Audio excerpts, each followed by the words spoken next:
Hello, everyone. I'm Insane Lane, and welcome to Tea and Rose's Book Club.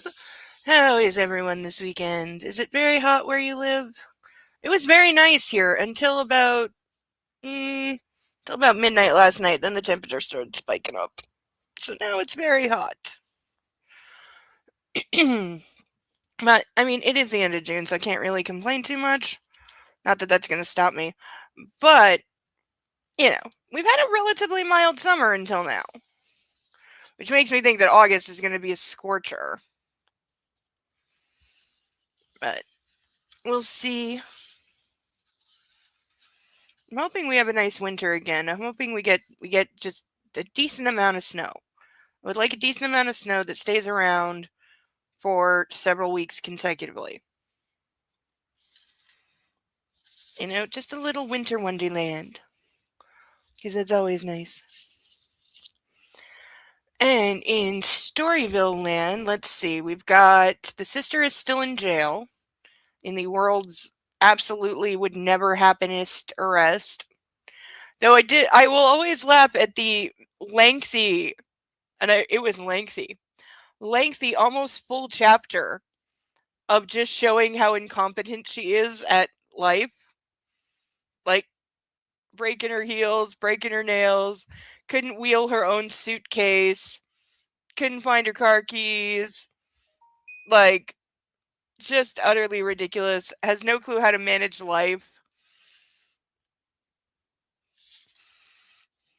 Oh yeah, we also found out that the family lawyer is her baby daddy, but apparently he doesn't know that.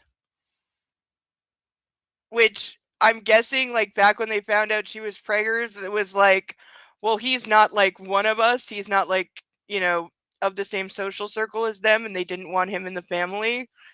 So they didn't tell him, and like just probably pretended that she was a slut and she didn't know who the baby daddy was. Which maybe is why she became a slut afterwards. Like, well, if you're gonna brand me as that, I might as well enjoy myself doing it. Which would make sense.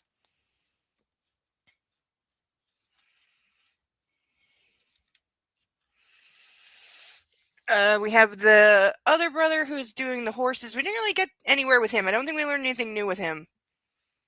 We still have the mystery girl who just kind of showed up and demanded a job, which I still think she's incredibly sus. Because, yeah, she just literally showed up, said, I'm the daughter of somebody you used to know, and I need a job. And he just is like, fine, you can work here and live here. It's very weird. Like, if that is just her true actual story and that's who she is, kind of a lame way to introduce her. It's very direct and lazy.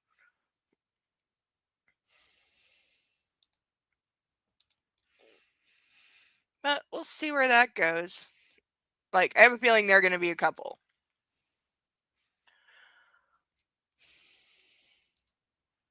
Oh, and if this is the Lane's book, I've noticed, I looked at the covers of the other two. One has the Rolls Royce Phantom that the sister took, so that's got to be her book. And the third one, well, I think it's the third one. I mean, I don't actually know what order they go in, but the other one has horses on it, and that's got to be Edward. So I think I'm right about, like, each book is going to follow a different sibling for the most part, even though this one has been very evenly spread kind of between the three of them. Like, I think Lane is the obvious main character, and it's about him and Lizzie getting back together, and I suspect that will happen by the end of the book. But it's the first book of a series. You always got to spend so many pages introducing everyone and building your world, and then in the second and third, you have more room for direct story and things like that because you've already established your world. It's kind of why Lord of the Rings is the size that it is. Tolkien was a master at world building. So is Peter Jackson, so is James Cameron, so is George Lucas. All people very good at world building, not so much with other parts of things. Because if you're still struggling with consent, just imagine instead of initiating sex, you're making them. Okay, that just decided to play all by itself, because why not? So, alright, sorry for blowing your ears out and mine, ow. But all rise for the national anthem. A cup of tea. You say, "Hey, would you like a cup of tea?" And they go, "Oh my God, I would love a cup of tea, thank you." Then you know they want a cup of tea. If you say, "Hey, would you like a cup of tea?" And they're like, I'm not really sure," then you can make them a cup of tea, or not, but be aware that they might not drink it. And if they don't drink it, then, and this is the important bit, don't make them drink it. Just because you made it doesn't mean you're entitled to watch them drink it. And if they say, "No thank you," then don't make them tea. At all. Just don't make them tea. Don't make them drink tea. Don't get annoyed at them for not wanting tea. They just don't want tea, okay? They might say, "Yes, please, that's kind of you." And then when the tea arrives, they actually don't want the tea at all. Sure, that's kind of annoying as you've gone to all the effort of making the tea, but they remain under no obligation to drink the tea. They did want tea, now they don't. Some people change their mind in the time it takes to boil the kettle, brew the tea, and add the milk. And it's okay for people to change their mind, and you are still not entitled to watch them drink it. And if they are unconscious, don't make them tea. Unconscious people don't want tea, and they can't answer the question, "Do you want tea?" because they're unconscious. Okay, maybe they were conscious when you asked them if they wanted tea, and they said yes, but in the time it took you to boil the kettle or brew the tea and add the milk, they are now unconscious. You should just put the tea down, make sure the unconscious person is safe, and this is the important part again, don't make them drink the tea. They said yes then, sure, but unconscious people don't want tea. If someone said yes to tea, started drinking it, and then passed out before they'd finished it, don't keep on pouring it down their throat. Take the tea away. Make sure they are safe, because unconscious people don't want tea. Trust me on this. If someone said yes to tea around your house last Saturday, that doesn't mean they want you to make them tea all the time. They don't want you to come around to their place unexpectedly and make them tea and force them to drink it, going, "But you wanted tea last week," or to wake up to find you pouring tea down their throat, going, "But you wanted tea last night."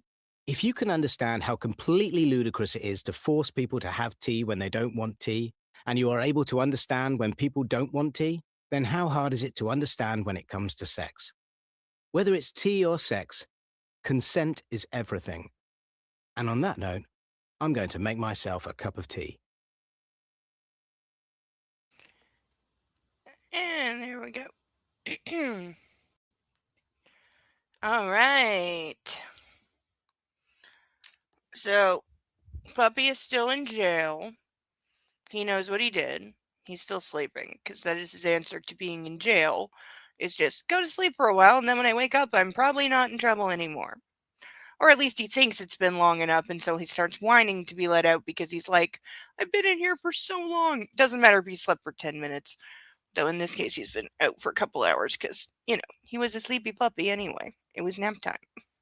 So I don't think he objected to being locked up too much, which is probably a bad thing. But, it's a puppy. What are you going to do? Ugh. It is one of those lazy summer days for sure. Ugh. It's hot and muggy, and you just want to sit around on a sun porch and on a swing with like lemonade. But first things first, let's introduce our ducks, shall we? Oh, I love how many ducks we have. It's so great. We have Ralph, Charlotte, Steve, Paddington, Caspian, Inspector Clouseau, Dumbo, Sally, Bill, Xavier. Why am I having brain freeze? Eloise, Fongo, Mitch, Sansu, Bob with two B's, Sasha, Bartholomew, Chuckle, Alex, Chuckles, Melman. I'm blaming my screwing up on the heat. Naruto, Jeremy DeWitt, Cinemark, Alan Tudyk, Jeeves, Playboy, Jethro, Gilbert, Vixen, Dennis, Rosie, House, Susie, Wolfie, Russell, Mark, LaSalle, Cicero, Phoebe Halliwell, John Glenn, Lil Chickadoo, Captain Blaze, Ferguson, Libby Joe, Ocean Skate 7, Jingle Hopper, Madison, Leonard, Jack Chicard, Lulu, Marty, Akasha, Dr. Breadside Manor, Italicus, Deja, Insidious, Cleopatra, Extra Crispy, Ralph, Wisp, Dougie, Katy Perry Duck, Calvin, Abraham, Nicola, Dewey, and Gretzky. Ha! I remembered the B.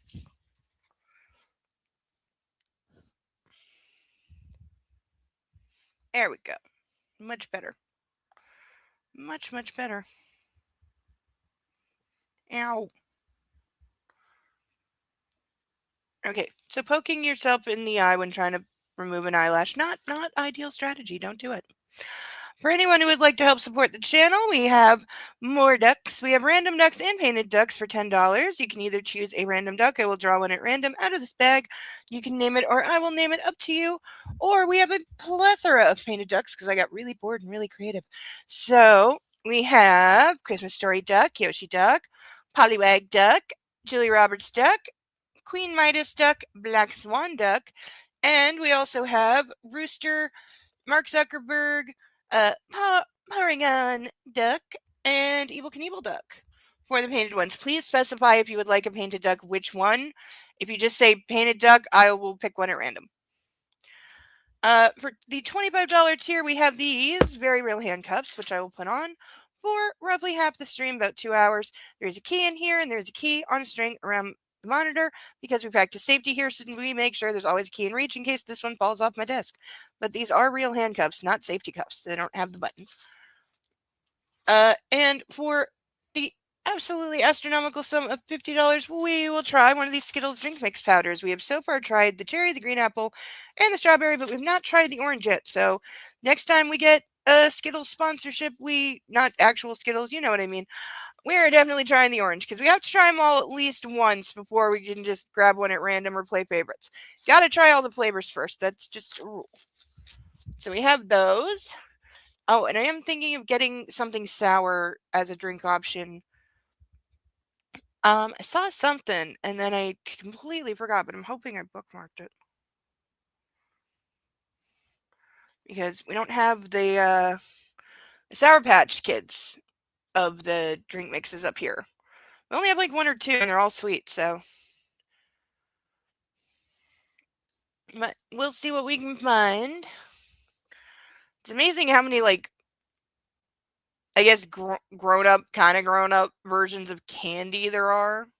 And I mean, I get they need to reach out and keep their market because if you like Skittles as a kid, now you can have like Skittles drink mix to take while you're jogging or something. I get adults buying it, but it's so kind of sleazy to like make adult versions of that stuff.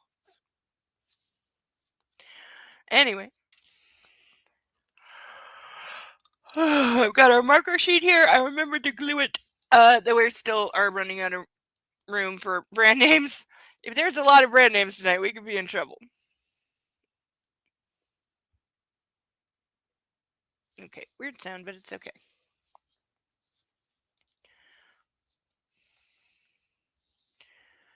Alright, chapter 20. An hour later, as Jin slid into the passenger seat of her brother's dark gray Porsche. Okay, so she's out of jail. We've established this. I wasn't sure if they were gonna drag that out, but I guess not. I guess we've done something and she's out of jail now. She closed her eyes and shook her head. This has been the worst 6 hours of my life. Lane made some kind of grunt, which could have meant a lot of things, but most certainly didn't come close to the, "Oh God, I can't believe you lived through that," she was looking for. Well, yeah. Okay, we've established she is the most vain, spoiled, sheltered, useless, rich girl ever. That's her entire character.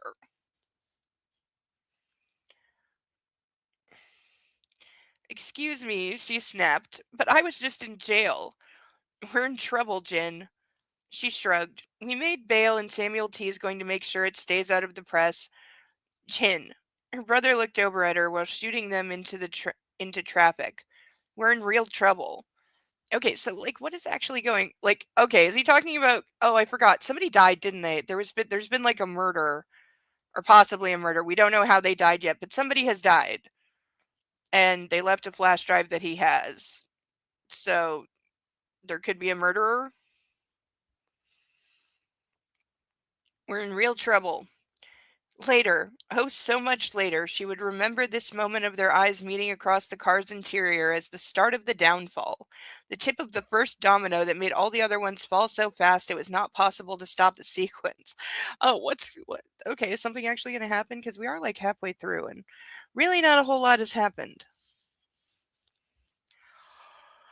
"What are you talking about?" she asked softly. "You're scaring me." "The family's in debt."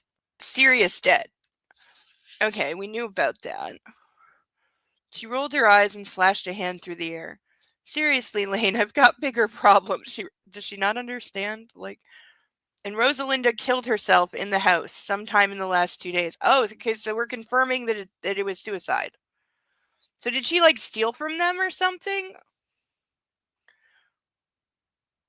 Chin put a hand to her mouth and remembered calling the woman and getting no answer just hours ago. Dead? Dead. In her office.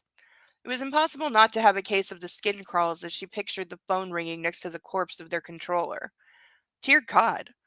Lane cursed as he glanced in the rearview mirror and changed lanes with a jerk of the wheel. The household checking account is overdrawn, and our father has somehow managed to borrow $53 million from the Prospect Trust Company for God only knows what. And the worst part, I don't know how much further this goes, and I'm not sure how to find out. Well, you don't have any clue what's going on yet. You don't know what this is. Also, has anybody actually tried calling their father? I know he's not there, but cell phones exist. Like, was it really so hard to get a hold of him? Why? Hey, there's been a death on the estate. Come home. Or by the way, their mother is in the house. They said she is in a drugged out coma most of the time. She pops pills, but I would at least try asking her if she knows anything. I'm not saying she would, but she might, or have some clue what's going on. It's worth asking. She's right there.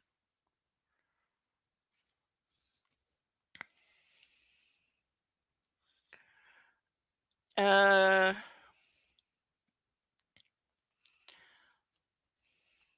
what are you? I'm sorry, I don't understand. His reiteration didn't help her at all. As her brother fell silent, she stared out the front windshield, watching the road ahead curve to the contour of the Ohio River. Father can just repay the money, she said dully. He'll repay it and it'll all go away. They did say they have the mom's trust, which is twice as much, so I don't understand why that's not an option.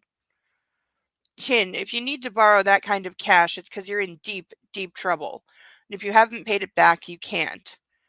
But Mummy has money. She has plenty of. I don't think we can take anything for granted. So, where did you find the bail to get me out? I have some cash and also my trust, which I broke away from the family fund. See? See, didn't I say that? Didn't I say that? Yeah, once you turn 18, you make sure you have money in your own name that isn't tied to everything else, which is what I'm saying. The 30 something year old Jin has never done that at all. She owns nothing independently, not even a vacation house or a horse or something. Like, I'm sorry, but that's just ridiculous that she wouldn't have property and holdings in her own right at her age.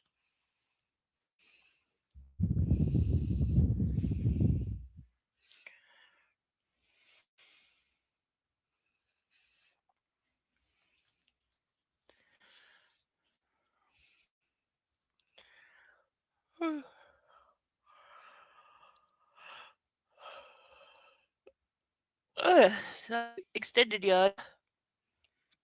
The two aren't nearly enough to take care of Easterly, however, and forget about paying back that kind of loan or keeping Bradford Bourbon afloat if it comes to that. She looked down at her fucked up manicure, focusing on the just the I hate when they break it in half. The decimation of that which had been perfect when she'd woken up that morning. Thank you for getting me out. No problem. I'll pay you back. Except with what? Her father had cut her off. But worse, what if there was no money to give her allowance anyway? It's just not possible, she said. This has to be some kind of misunderstanding. Some kind of a miscommunication. I'm on her side. Without proof, yeah. I don't think so. You've got to think positively, Lane. I walked in on a dead woman in her office about 2 hours ago, and that was before I found out about the debt. I can assure you that lack of optimism is not the problem here. Do you think, Chincast, do you think she stole from us? Yeah, see, that's where I'm going. $53 million? Or even a part of that? No, because why commit suicide? If she embezzled the funds, the smart thing would be to take off and change her identity. You don't kill yourself in your employer's house if you've successfully taken the cash. True. Like, that doesn't make any sense. Or, like, maybe somebody blackmailed her into doing it.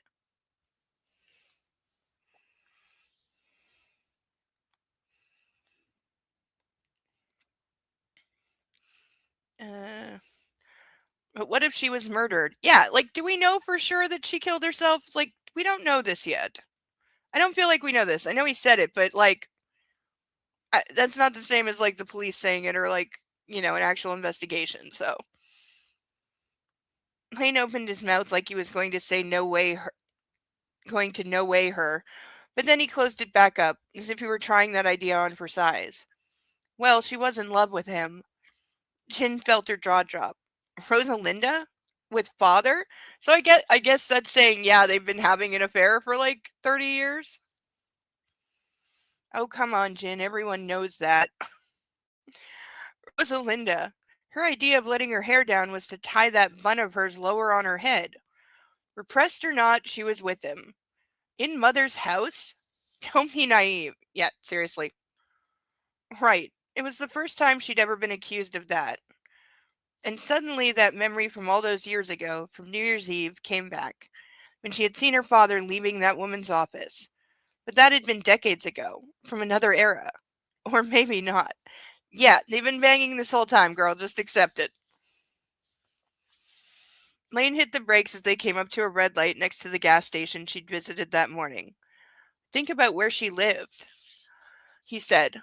Her 4-bedroom colonial in Rolling Meadows is more than she could afford on a bookkeeper's salary. Who do you think paid for that? She has no children that we know of. Jin squeezed her eyes shut as her brother hit the gas again. I think I'm going to be ill. Do you want me to pull over? I want you to stop telling me these things. Oh, like, you are going to have to, like, get involved here. There was a long silence, and in the tense void, she kept going back to that vision of her father coming out of that office and doing up his robe. Eventually, her brother shook his head. Ignorance isn't going to change anything. We need to find out what's happening. I need to get to the truth somehow. How did you how did you find out all this? Does it matter? Actually, yeah. Do you have any proof of anything you're saying? As they rounded the final curve on River Road before Easterly, she looked off to the right, up to the top of the hill. Her family's mansion sat in the same place it always had, its incredible size and elegance dominating the horizon. The famous white expanse making her think of all the bourbon bottles that bore an etching of it on their labels. Until this moment, she had assumed her family's position was set in stone. Now she feared it might be sand. Oh, that's almost cute. I mean, it's it as hell, but it's almost cute. And what we're just like we just decided that she's getting out of jail, so it's just like even though the previous chapter ended with him finding out the accounts are drained and he doesn't know where he's going to get the money. Hi, Sethel. I think the weekend and I'm on time is the weekend the world ends. This is probably true. But you're here now, that's what matters. So here's to you.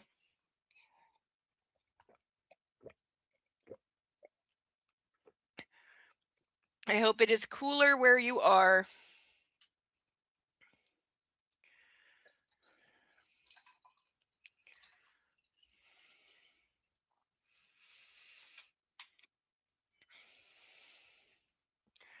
So we have little sister out of jail. Uh, brother's been figuring on, hey idiot, our father's been sleeping with the bookkeeper for 30 years. The bookkeeper who is now dead. That's the one they found dead last week. We don't know the circumstances of how she died or how, like, whether the family is actually in debt, whether there was embezzlement, blackmail. We don't know what's going on with the finances yet. But he's got little sis out of jail now, and they're going home to try and figure out what happened. Though, this is still the place where nobody noticed a dead body for 2 to 3 days, so there's that. Okay, so we're all set here. Lizzie strode down the rows of round tables under the big tent. The chairs look good. Oh, of course, because there's a corpse in the building doesn't mean we're going to even consider canceling the big derby event thing they're having. Because of course not. You're in Texas? Yeah, I feel you there. Yeah, not great. Okay, well then I sincerely hope you are in a place with AC.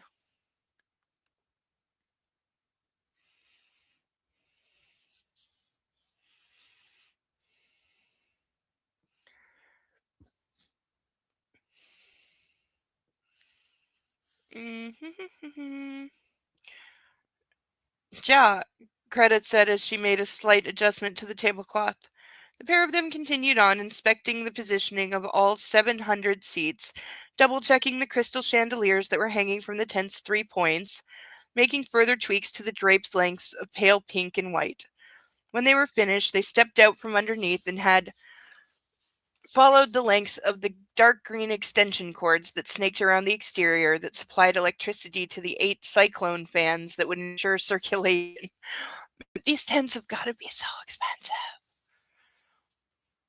They had a good 5 hours of work time left before dark, and for once Lizzie thought they'd actually run out of punch list priorities. Bouquets were done, flower beds were in perfect condition, pots at the entrances and exits of the tent were done up fit to kill with combinations of plant material and supplemental blooms.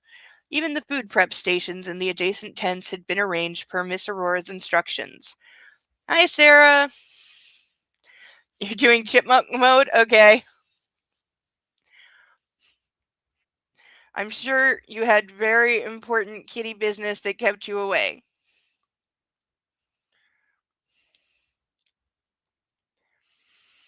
Da, da, da, da.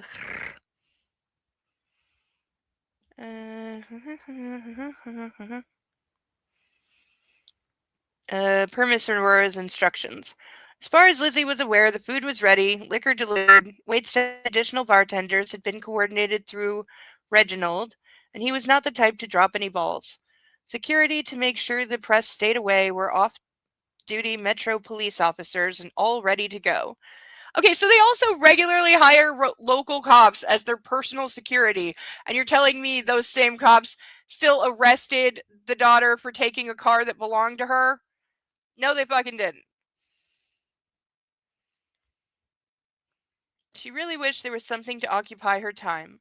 Nervous energy had made her even more productive than usual, and now she was left with nothing but the knowledge that there was a criminal investigation going on about 50 yards away from her. Yeah, how is that not disrupting anything?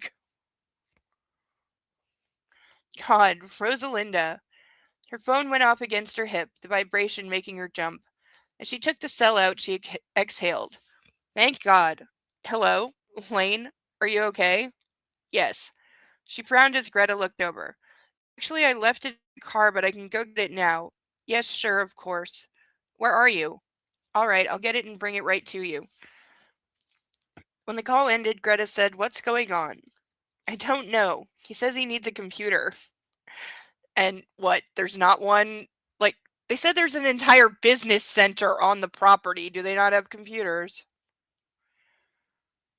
There must be a dozen of them in the house. Yeah, there you go. After what happened this morning, you think I'm going to argue with the guy? Fair enough. Although the woman's expression screamed disapproval. I'm going to check the front of the house beds and pots and confirm the Parkers are going to arrive on time. 8 a.m. 8 a.m. and then I don't know. I'm thinking of heading home. I'm getting a migraine and it's a long day tomorrow.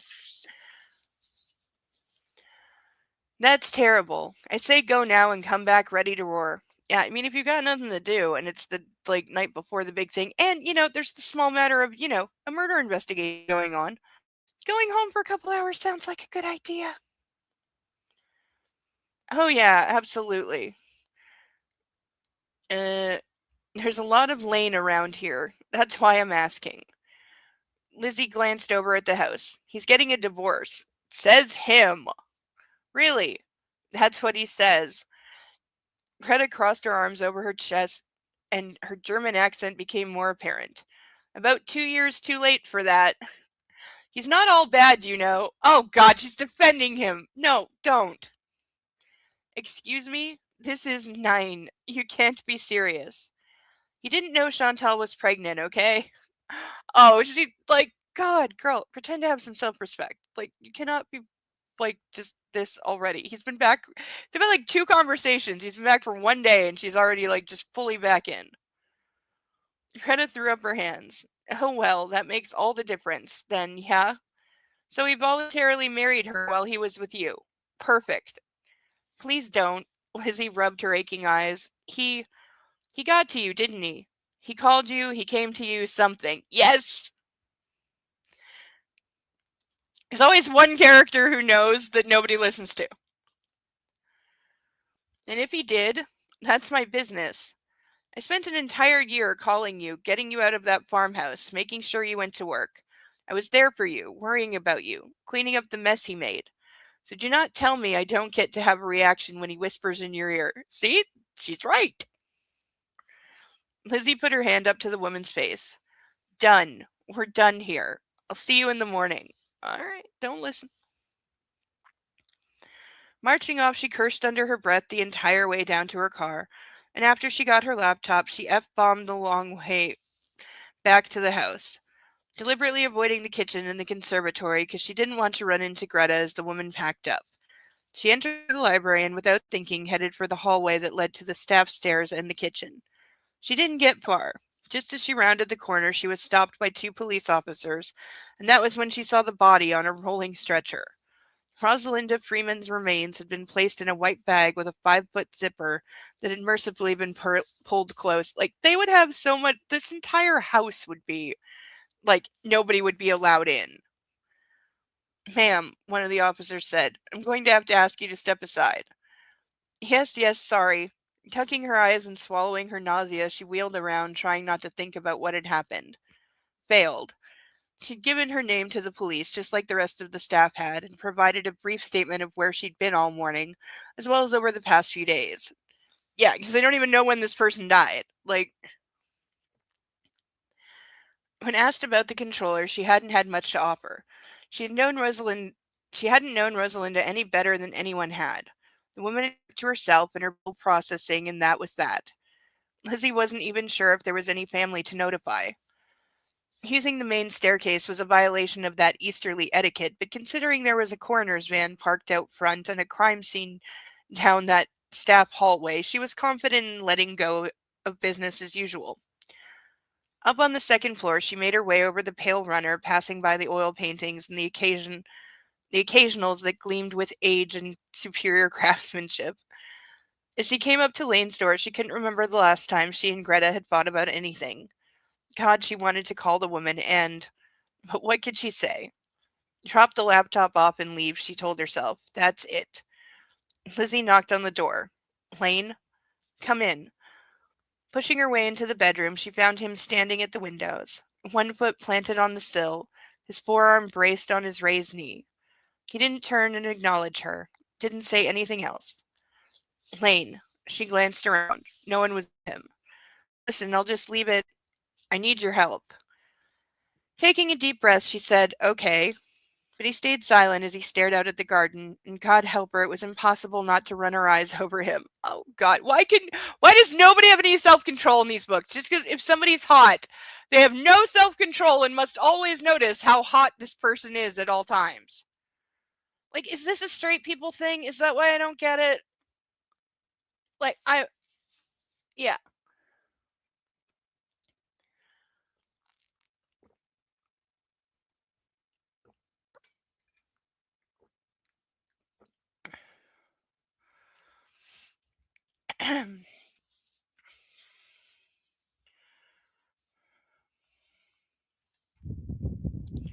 Man, puppy's out for the count. I guess being in jail really takes it out of him. I'm sure he'll wake up and want out at some point, but he's still a naughty puppy.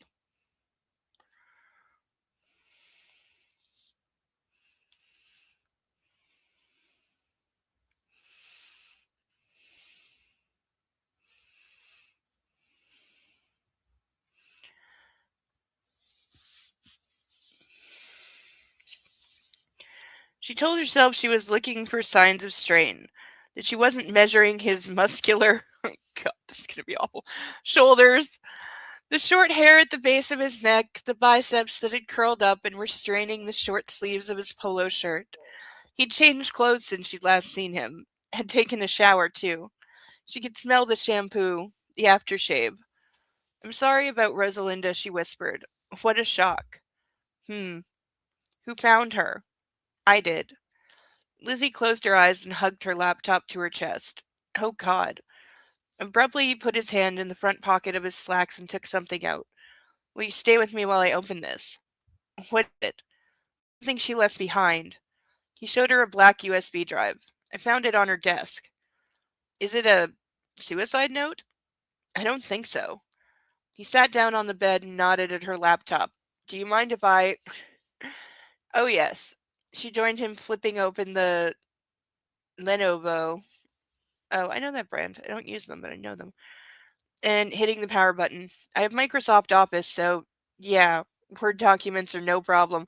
Because we needed to advertise? Jesus. And I do not use Microsoft Office. Open Office. I don't think that's what it is. Signing in, she passed the computer over to him. Here. He pushed the drive in and waited. When the screen flashed a variety of options, he hit Open Files. There was only one on the drive, and it was marked William Baldwin. Lizzie rubbed her eyebrow with her thumb. Are you sure you want me to see this? I'm sure I can't look at it without you here. Lizzie found herself reaching up and resting her hand on his shoulder. I'm not going to leave you. For some reason, she thought of that peach lingerie she'd found behind his father's bed. Hardly something Rosalinda would wear. Oh, so he's got other mistresses. A lighter tone of gray was the closest the controller had ever come to whooping it up on the wardrobe front. Then again, who knew what the woman had underneath all those proper skirts and jackets? Yeah, or he was sleeping with somebody else. Elaine clicked on the file, and Lizzie was aware of her heart pounding like she'd run a full tilt mile. And he was right. It wasn't some kind of love letter or suicide note. It was a spreadsheet full of columns of numbers and dates and short descriptions that Lizzie was too far away from the screen to read. What is all that? She asked. $53 million, he muttered, scrolling down. I'll bet it's $53 million. What do you mean? Wait, are you saying she stole that? No, but I think she helped my father too. What? He glanced over at her. I think my father finally has blood on his hands. Or at least, blood we can see. So are they saying the father embezzled from his own company? Like, why would you do that? If you already own the company and you're the head of the family and you control all the finances, why would you need to embezzle? Or steal from, like, your family or the company's money? Why would you need to do this? This is not making any sense to me. End of chapter, so we're going to take a stretch break, because ow. But yeah, I don't see why you would need to do that. Because you're already rich. You already control everything. Like, it just seems pointless. You know, unless there's, like, something we don't know about yet.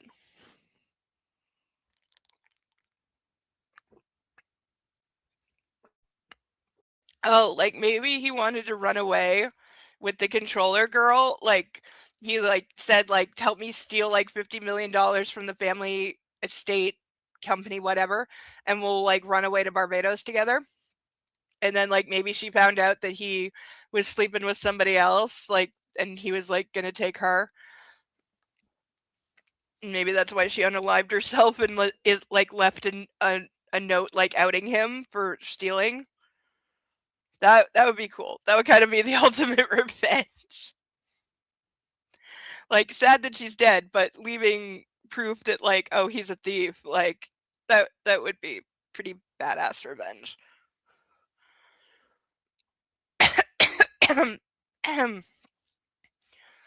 uh,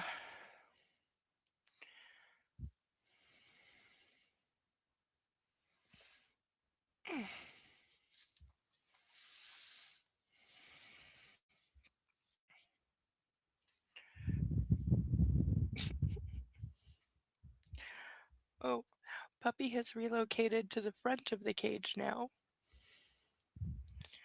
Yes, you. I'm talking about you. He's like half awake looking at me. What do you think? Hmm? You're just a sleepy, comfy boy right now, and you don't care that you're locked up, do you? No, he doesn't care yet because he's warm and sleepy and comfy, so he's good. See, this is why locking him in his crate is not exactly a great form of punishment, but I don't know what else to do with him.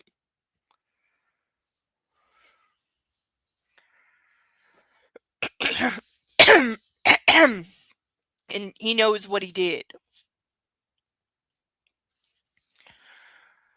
Chapter 21. Refocusing his computer on his lap, Lane scrolled down the Excel spreadsheet, tracing the entries, trying to add up a rough total. But he needn't have bothered. Rosalinda provided the sum to him at the very end, in a bolded box offset far right to all of the columns. It wasn't it was not, in fact, $53 million. Nope, it was $68,489,242.65. The explanation of the withdrawals ranged from Cartier to Tiffany to Bradford Aviation LLC, which was a corporation that ran all the company's planes and pilots, and Bradford Human Resources Payroll, which most likely took care of the household staff paychecks. But there was a repeating entry that he didn't recognize. WWB Holdings. William Wyatt Baldwin Holdings. Had to be. But what was that? Okay, so yes, seems like that was embezzling, but like we're gonna why? And he's like out of town, so has he like just taken all the money and run away? Again, I need a why for it. The lion's share had gone to it. I think my father, he glanced over at Lizzie. I don't know. The trust company says he put himself, or the family, I guess, into huge debt. For what, though? Even with all the spending, there should be plenty of cash coming in through Bradford Bourbon Company distribution to shareholders, of which we're the largest group. Yeah, this is what I'm saying. Like, the company is like successful. It would be making huge money every year. Like, it's very hard to. I don't know. This is not making a lot of sense. I don't know if author like did her homework on finances. Not that I can say I have, but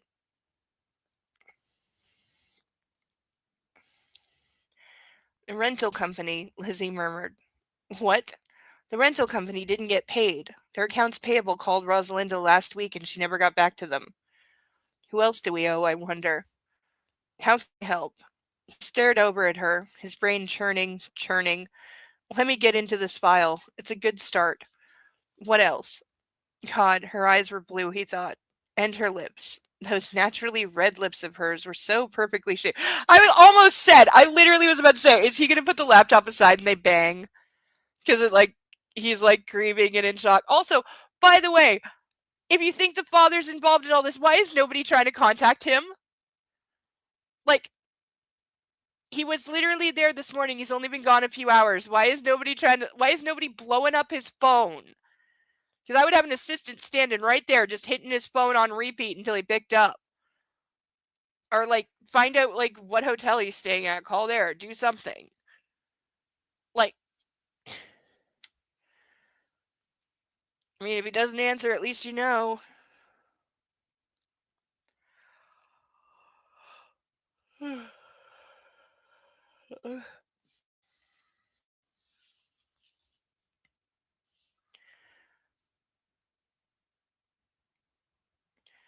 She was talking to him, but he couldn't hear her.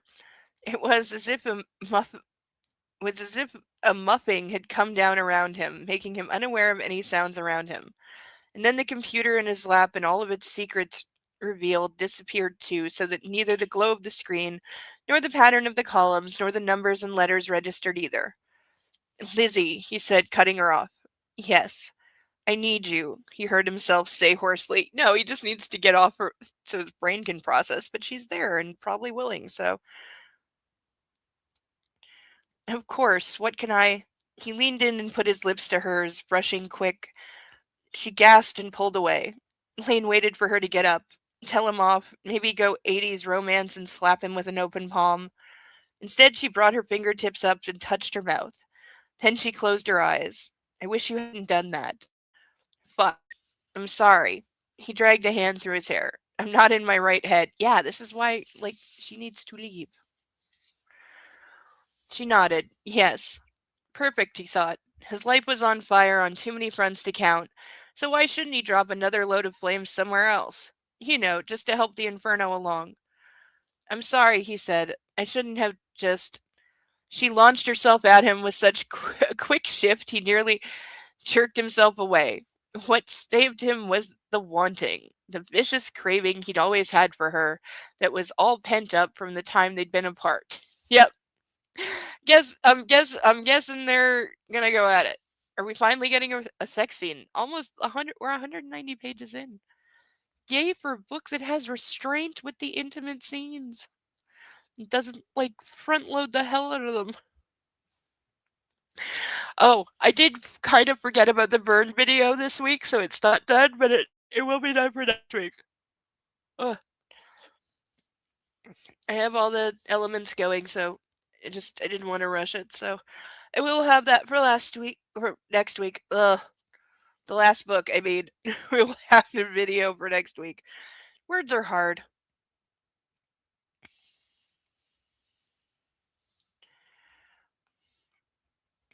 Uh,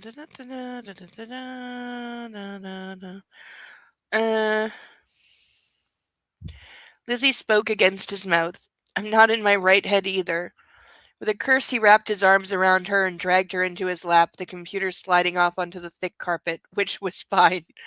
He wanted to forget about the money, his father, Rosalinda, even if just for a moment. I'm sorry, he said as he pushed her down on the mattress with a twist. I need you. I need to be in you. Okay, like, that's like the least romantic thing said. As he's pushing her down on the bed, he's basically saying, I just need to put my dick in something and you're here. This is not romantic. That's not what a woman wants to hear. Okay, I think I left my stove on. I need to go check because I think I just heard it click, and if I did that, it's been on for hours. So I will be right back in just 1 second after I make sure I'm not going to melt my stove.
Yep, left the stove on.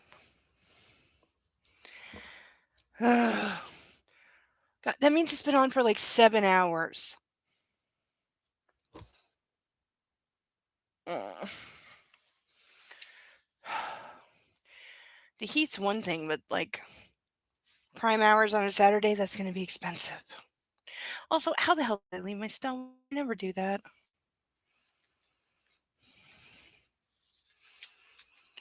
Ugh, I'm really annoyed at myself right now because that is one of those really dumb things to do that I like to think I never do.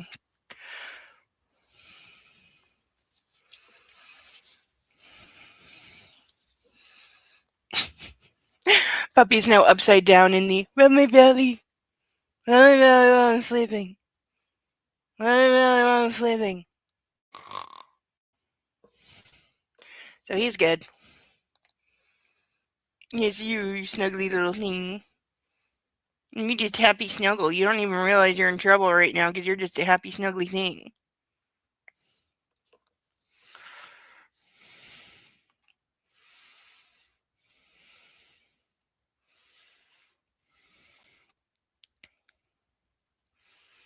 Uh, knock, knock. They both froze, their eyes meeting. What? He barked out. As a muted female voice said something about towels, all Lane thought about was the fact the door was not locked. No, thank you. Lizzie pushed her way out from under him, and he moved so she could get to her feet. Meanwhile, the maid in the hallway kept talking. I'm good, thanks, he said roughly. His eyes tracked Lizzie's hands as they yanked her shirt back down, and her fingers brushed her hair. Lizzie, he whispered. She just shook her head as she paced around, looking as if she were considering a leap out the window strategy for escape. More talk from the maid, and he just lost it. Exploding up to his feet, he stalked over, ripped open the door, blocking the way into his room. The blonde 25-year-old on the other side was the same one who'd been in the hallway when he and Chantal had been arguing. Oh, hi. She smiled up at him. How are you? I don't need anything, thanks, he said roughly. As he turned away, she reached out and took his arm. I'm Tiffany. That's with a PH and a double I at the end. Okay, who is this bitch? Is she a reporter or something?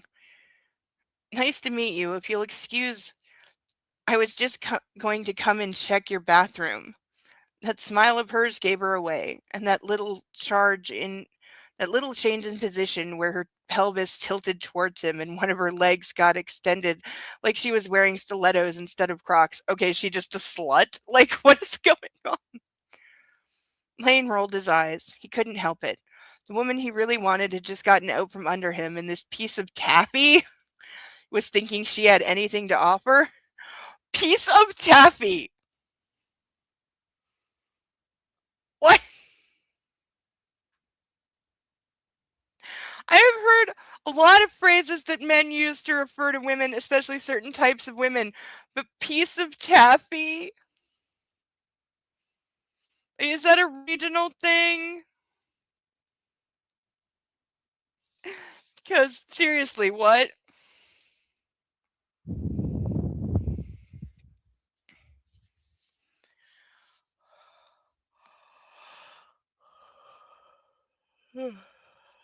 Make that taffy. Thanks, but no, I'm not interested. He closed the door on her because he didn't have the energy to be pleasant and he didn't want to say something he was going to regret.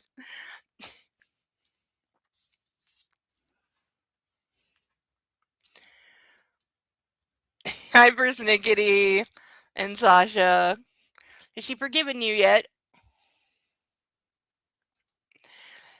Yeah, we haven't really learned anything new. We had an almost sex scene, the sister's out of jail, and their dad's been siphoning money from the family fortunes, and nobody has tried to contact him yet.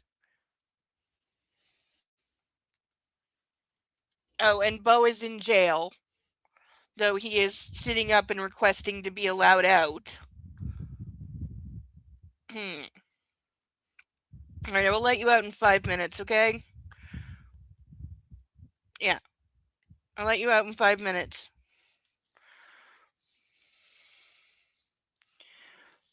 He was a very naughty boy. So don't feel bad for him being locked up. He deserves it. No, I'm sure by now he has no idea why he's in trouble. He knew when he got put in there, though. I saw it on his little face. He knew.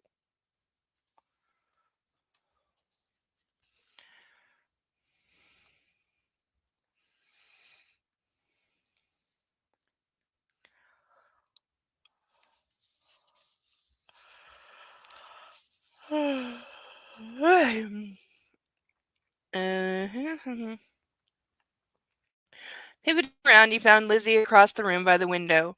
She was deliberately standing off to the side as if she didn't want to be seen from down below, and her arms were crossed over her chest. "You sounded so sincere," she said roughly. "When I'm with you, I am. With that maid just now. Why wouldn't I be? You know what I really hate? I can only imagine," he muttered, "how she just propositioned you, and still all I can think of is taking your clothes off, like you're some kind of toy I'm fighting with her over." Ugh! Okay, this is supposed to be like an independent, free-spirited kind of woman, and she's this pathetic over him? Like, ugh. His erection twitched in his pants.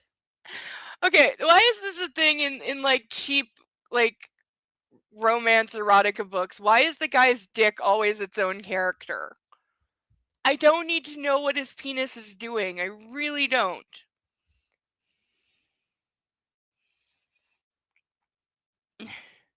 There is no fight. I'm yours, if you want. Here and now. Or later.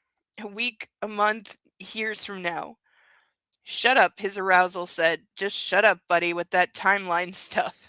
Yeah, I would not be taking his word on the commitment thing, considering he's getting divorced. I'm not falling back into you, Lane. I'm just not. You already have, and you already argued with someone over it. You said that over the phone. Lizzie nodded and unplugged from the view of the garden. As the light began to fade from the sky, she marched across the room, clearly heading for the door. Damn it, not the door. She did not, in fact, go to the door. Lizzie stopped at him and let her fingers do the walking, taking his face, bringing his mouth back to hers. Lizzie, he groaned, licking into her mouth. Ew. The kiss got out of control fast, and he was not going to lose the chance with her. Spinning her around, he pushed her against the wall, the oil painting next to them bouncing so hard the thing threw itself off its hook and splintered to the floor. That kind of impact would leave her with a concussion, because those things are fucking bolted onto the walls. He didn't care. His hand shot under her clothes, finding skin, riding upwards to feel her breasts. He never thought he'd get this again, and thought he would have liked to do a slow and sweet. He couldn't. Too desperate. He was rough with the waistband of her shorts, tearing at the buttons, the zipper, ripping them down her legs. Yeah, that's gonna make her, like, when she needs to leave and not be naked, that's, like, we're gonna have problems. Then he slid his hand between her thighs, pushing her cotton panties out of the... Lizzie called out his name in a hoarse voice that nearly made him come right then and there. And another... Fuck! No! No, no, no! No, I know this author knows better. Look, right there, we have the wrong spelling of cum. No! Okay, other series that I've read by this author, of which I've read many, many books, she knows how to spell cum. She knows which one is right. So this is on purpose. Ugh.